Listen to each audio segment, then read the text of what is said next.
It's a great day. My name is Che Brown, the Happy Entrepreneur, and welcome to the Happy Entrepreneur Show, the #1 business development and revenue-focused late night show in the country where we are on a mission. And our mission really is to empower, our mission is to inspire, and our mission is to provide you, that's right, you, the hard-working entrepreneur, with all of the resources that are necessary to execute that big vision you have for the people you were called to serve. And on this episode, we have the one and only Dr. Cynthia Simmons, who's in the building, and she'll be talking about never give up mentality.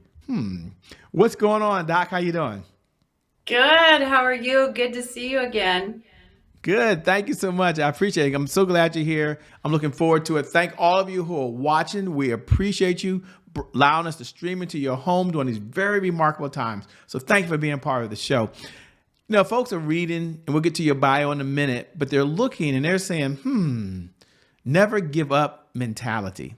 Before we get into the struggles people have, what does never give up mean to you these days? I mean, you know, so we can all have the same definition. For some people, they did their best and they say, I got to just quit. So what does never give up mean? What does that definition mean to you? Well, first of all, never give up is very cliche. It's situational. People will use it, you know, when somebody's going through a hard time and they will say, well, just don't give up, never give up. But for me, the never give up mentality is a lifestyle. And so that's the difference between never giving up and living the lifestyle of the never give up mentality, which makes it totally different. It is not cliche. Question, why do people struggle these days with staying focused and not being achieve their goals? I know this is a loaded question. It really is a loaded question, but you know, you think about it, some folks today, they can go to TikTok and in less than 10 seconds, they can get a smile on their face. You got other folks that can go to Instagram and read a quote and just, oh man. Yet with all information on YouTube, you got the TV that goes around 24 hours a day. There's always something they can watch. Why are people still struggling with having the right mindset? Just from your view of the world, I'm curious. You just said the key word. You just said it. Mindset is the onset to all things you will ever achieve. And that's a personal quote of mine. Mindset is the onset of all things you will ever achieve. And, you know, the Bible talks about as a man thinketh in his heart, so is he. And so I think getting into the right mindset is the most important part. And that's what the never give up mentality is all about, is having the right mindset. And another one is, you know, when the brain is talking, the body is listening. What are you saying to yourself? And so I think we'll get into that a little bit later, but yeah. Well, you know, what do you say to the person that's listening right now that says, I want Dr. Simmons, Dr. Cynthia to know that I've got a lot going on right now. There's someone that's going through a very, very rough breakup right now. And they're like, she don't really know my story. There's someone right now that may have gone to the doctor and got some news that's disturbing to them right now. And they're like, you know what? I should just check out of this. There's someone right now that's listening and their kids or their parents are going through some difficult times. What would you say to the person right now that is ready to give up?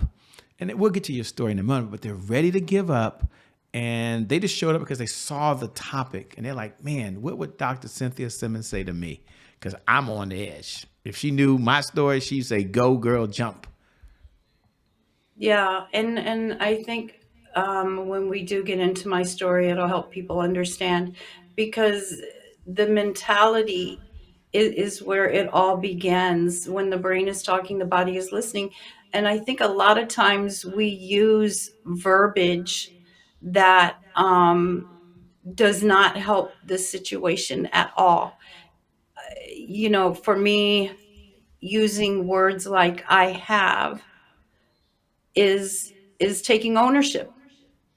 Just that simple phrase, I have anxiety, I have stress, I have debt, I have cancer. It is taking ownership. And so the first thing I would say to someone is, what are you saying to yourself? Because oftentimes what will happen is we'll see people go out and tell family and friends and coworkers, "Oh, I got this," or "I'm going to get through this." But the most amazing part is when they're talking to the most important person that they could ever talk to, themselves, they're saying something totally different. When they lay down at night, what are you saying to yourself? Those things that you desire, are you saying those to yourself, or are you just saying those to other people?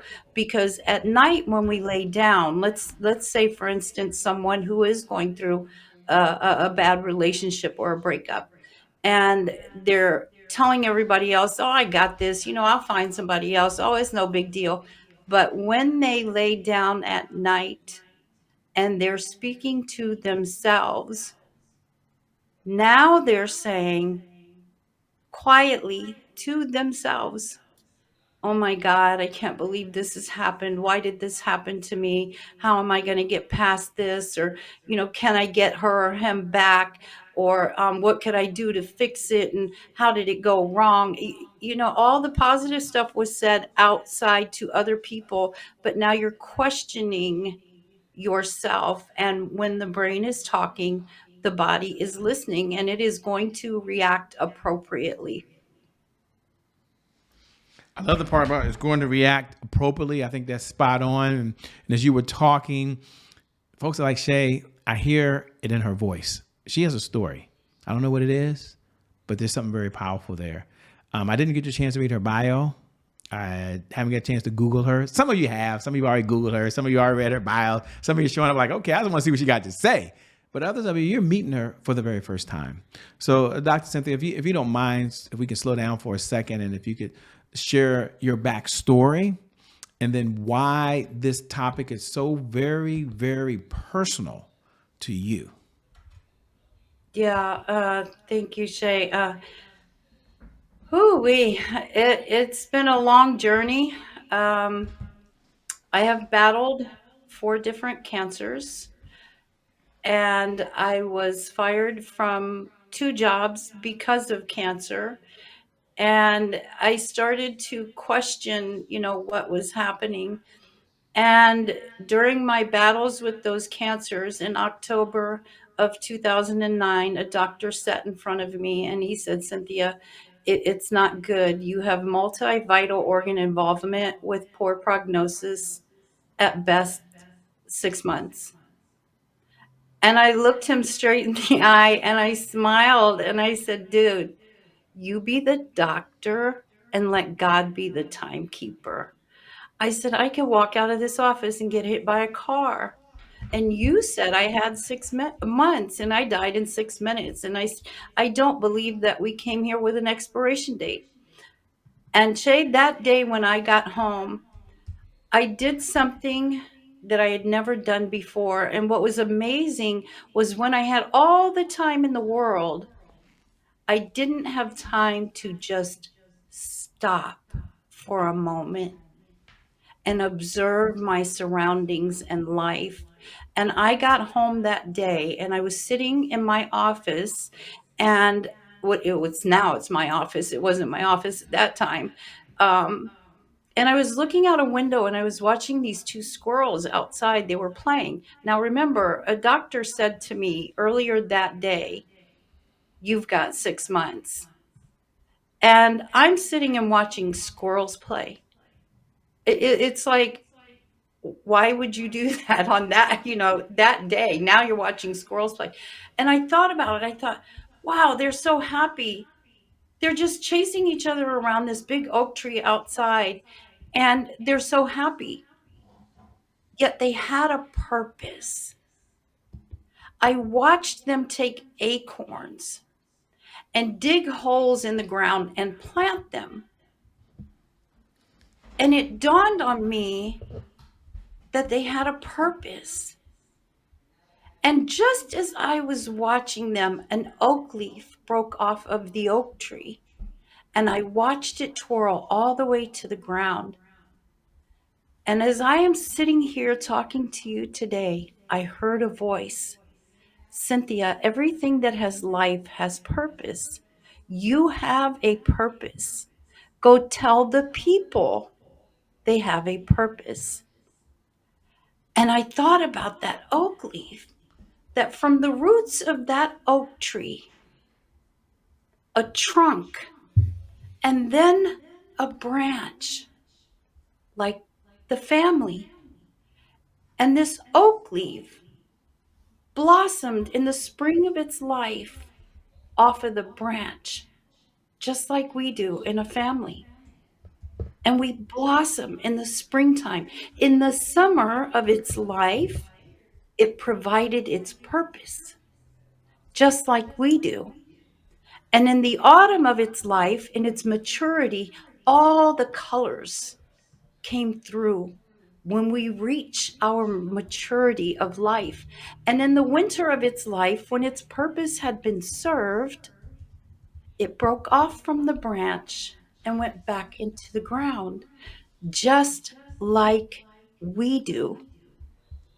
And that's when it dawned on me that I still had a purpose. And I tell people, you go from tragedy to triumph, from struggle to success, and your test becomes the testimony. And thanks for being so transparent, being so open with us.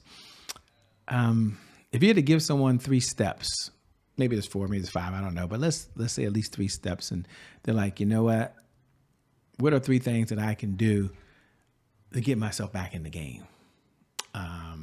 I pause for a second. I slow down. These are remarkable times that we're living in right now, and some people may have got some news, as you talked about, that regarding to their health. Others, maybe they just overwhelmed with what's going on in the world. And what are 3 things? Say, well, step 1, do this. Step 2, do this. Step 3, do this. What would you share? What would you share? What message would you give to them? I think, first of all, it really begins, and I'll go back to when the brain is talking, the body is listening. It's amazing to me, um, when people are talking, the things that they will say, especially to other people. And so start paying attention to what you're saying. And just as I was saying before, I don't say the words, I have cancer. I will say, I'm fighting cancer. I'm going through cancer. I'm battling cancer. And so this pertains to anyone that is going through any struggle. Be careful how you speak, what you're wanting in your life. So the first step is to pay attention to the words. The second one is the words that you speak. Make sure you're also living by that. That if you are battling cancer, you're battling cancer. You still need to do some of the things, the chemo, the radiation. You would still need to follow the steps of the things that you're saying and implement those into your life. So listen to what you're saying, implement the correct ones, and then create a mentality that is a lifestyle to follow through. So don't just do it the never give up cliche, the one time situational, because that's what people do. They take that never give up and and it's just situational. It just pertains to this situation. You have to apply it to your life and change the lifestyle and the mentality. Now, how do you choose, as you're being so transparent, mentors and support folks to be around you? So if someone is supporting someone going through it, let's say, for example, what advice would you give Shay Brown? So I'm not going through it, but every time I'm trying to help someone, I bring it up. They go, you only keep bringing it up. And I'm like, okay, how do I handle this? And again, it's, you don't have to answer the question, but I'm curious, what would you say to the person like myself that wants to be supportive? Do I always bring it up? What are some things that we can do to support folks like yourself that are going through some very challenging and difficult situations? And I think you said it. They say the 5 most people you surround yourself with is who you become. And so we have to be careful, right, about who are we surrounding ourselves with. And when we're helping other people, not to pull negative thoughts or um, perhaps lifetime programming into ourselves from other people's ways of thinking. I have a story that I often tell, and it's about me being 6 or 7 years old, jumping on a pogo stick and falling off and running in the house to my dad and saying, "Oh, my knee, my knee."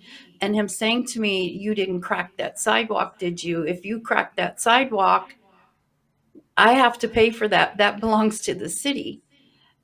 And I'm thinking, why are we talking about the sidewalk? And I've busted my knee up. And he takes me by the hand. We go out there. We're looking at the sidewalk, walking up and down, up and down.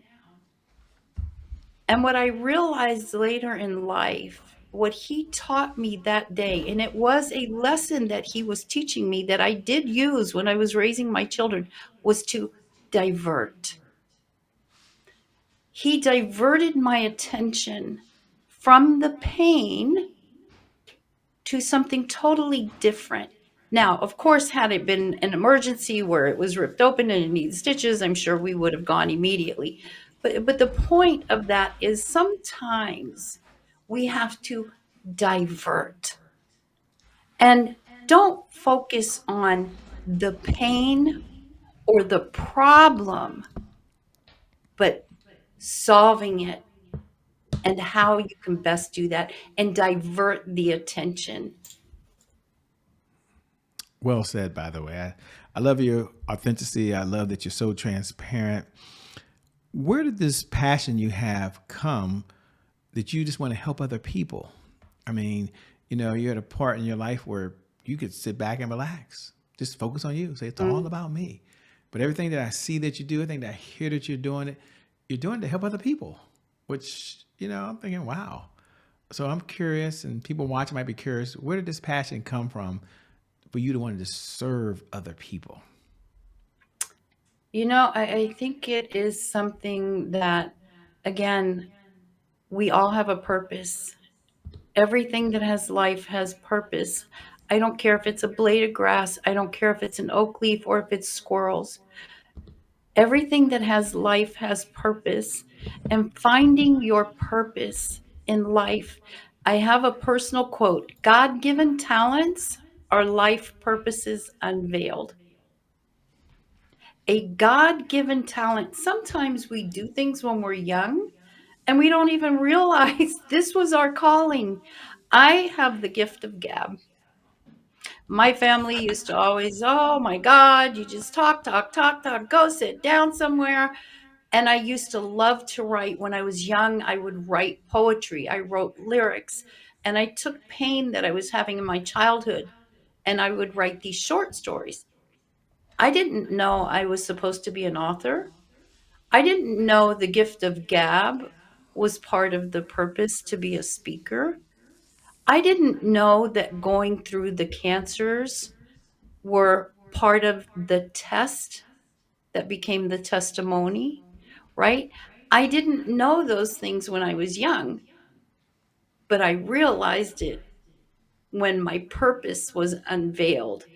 And losing those two jobs due to cancer opened that door when I kept questioning God. Why am I going through this? Why does this keep happening? What is going on? And he kept closing doors. Every time I would get well from one cancer, I would go get another job. I was working in the OR at the hospital and they fired me. I thought, this I'm safe here, right? Because this is what they do. They take care of people who are sick. And so they would understand. No, it doesn't always work like that. And so by these doors consistently closing forced me to look in another direction. And I talk about, are you an asset or are you a liability, and to who? I had become a liability to the outside workforce. And you and I met through Les Brown. Les Brown wrote the foreword to my first book, Purposely Unemployable, I Won't Fire Me. And I thought, wait a minute, I might be a liability to them, but I'm still an asset to myself. And so I decided to hire myself. And I thought, I have integrity. I am committed. I show up. Why would you fire me? And I thought, well, Cynthia, hire yourself. And so I did. And I became an author and a speaker and a podcaster and started a magazine. And I just went on a thing. And ever since then, life and the purpose has been revealed. You know, this is a different type of conversation, but I'm loving it, and I'm curious for the person that doesn't know their purpose right now. Mm. Or the purpose has changed. There was a time that Shay Brown was single, and then I was married, then I was divorced, then I was having kids, and then my kids are grown, and now I'm having grandkids, right? So and my question to you for the audience is, what do you say to the person that's kind of searching for their purpose right now? You have your purpose. You know what your purpose is. You're all in, and they're like, man, I'm just gonna give up because I'm not even sure. What words would you share with them to help them kind of discover the thing they should be doing right now? I know it's a little bit out of scope of never give up, but one of the things I admire about you is you found your purpose and you know it, and we can hear it in your voice. I'm like, man, she means what she's saying. So my question to you is, the person that wants to find their purpose or have struggled with finding their purpose or has changed, what would you say to that person? It's there. It's there. They have a passion for something. There's something, it's just like you feel it. It reveals itself to you, but it's your responsibility to notice when it does. Well, how am I supposed to know that? Well, these things don't just like show up out of the blue. Hey, your purpose is here. Happy birthday. Here's your purpose. And no, it really is something that just seems to happen again. And it happened again. And it's like every time I do A, B happens. And then I do A again, and then B happens. And I think a lot of times it's always there. It's just you keep looking the other way. And for me, it was the same. My love and passion for talking and for writing was always there. I just thought it was a passion. And so I think searching within ourselves helps us find our passion. It truly is in there. And once you discover it, nobody can stop you. It's one of those things that I can't let go. I and you will stay up all hours of the night to do it. It and I don't know, it could be painting, it could be singing, it could be you want to be a minister in a church, it could be a number of things. But when God has a plan for your life, you can't stop it. Well said. Well, you're not saving the world. We're not helping people have the right mentality. What do you do for fun these days? I'm just curious. Like, what do you do for fun? What does fun and relaxing look like for you? Um, I know probably most women are going to go, are you kidding me right now? I love to cook. I Huh? love to cook. Um, I was blessed to have a very international family, if you will. And so you never know what's happening in this kitchen. And there's just something about it. And, I used to think maybe I'm supposed to open a restaurant because I love to cook. But then I thought about it. I thought, if it became a job, would I still love it? And so I have a passion for it. And so I know it's like, well, wait a minute. Just a second ago, she said, if you have a passion for something, go after that passion.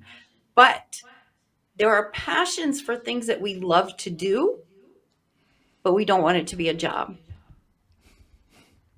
And then there are passions for other things that were like, oh my God, I would do this if somebody paid me or not. That's the one. Wow. I love it, man. So exciting. As we come down the home stretch, two-part type of question, by the way, and I appreciate you giving us so much of your time today. Number one, is what type of clients are you looking to work with these days? I mean, people are curious. Are you working with folks? Are you available to speak and do other things? And number two, how can folks connect with you? Like, where can they go? How can they stay in this conversation? So ngum.org, I am the creator and the founder of NGUM, which is my brand, and that's the never give up mentality. My new book is just about ready to come out. It's the never give up mentality. When the brain is talking, the body is listening. And I'm really excited to work with people who have been through struggles in their lives, because your story is the door that opens to everything else. And I tell people all the time, and I'm sure people hear this online, they've heard it from great, great mentors. Your story is part of the journey. And everyone's story is different. And Shay, I just want to say this.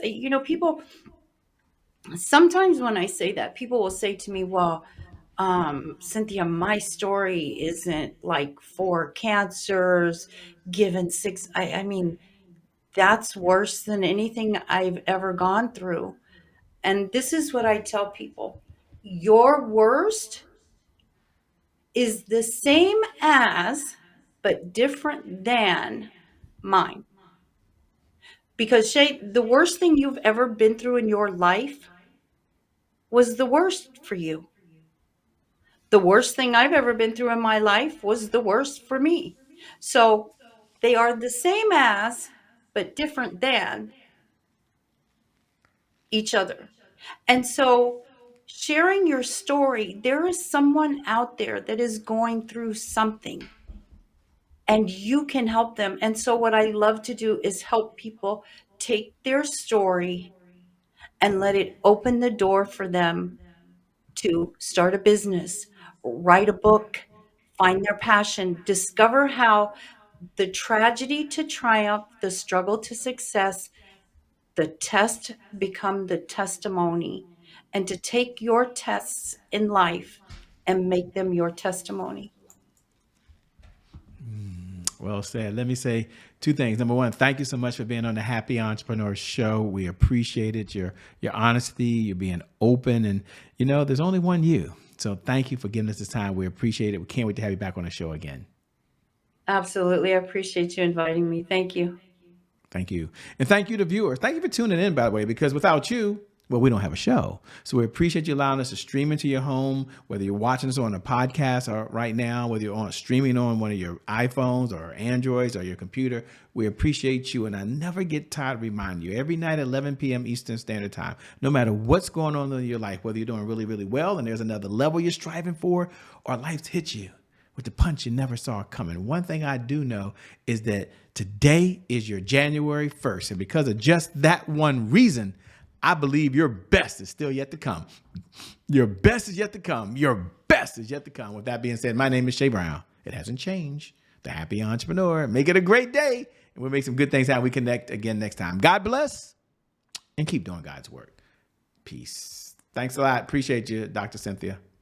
Bye-bye. Thank you.